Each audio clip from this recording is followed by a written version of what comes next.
बड़ी बेटी ज़ैनब है, आप जानते हैं। ज़ैनब अरब में एक खूबसूरत दरख्त है, खुशबूदार। इसी की मुनासबत से नाम रखा जाता था।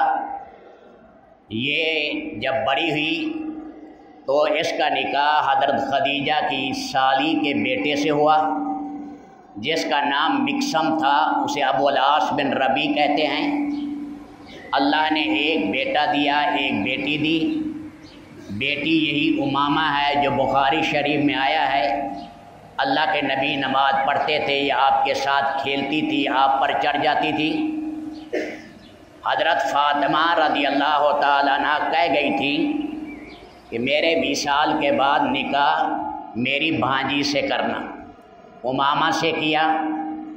अल्लाह ने एक बेटा दिया, वो फौत हो गया। बाद में फिर मुगीरा बिन नौफल से निकाह हुआ, उससे भी औलाद आगे नहीं चली। तो ये हज़रत ज़ैनब रज़ी अल्लाह तआला अन्हा, इन्हें हब्बार बिन असवद ने नेज़ा मारा था। उस ज़ख़म से बच्चा साकित हो गया। 8 हिजरी में अल्लाह को प्यारी हुई, दीन की खातिर बड़े दुख उठाए। यह आपकी बड़ी साहबजादी हैं हज़रत ज़ैनब, अबुल आस बिन रबी के निकाह में। आगे औलाद का सिलसिला न चला।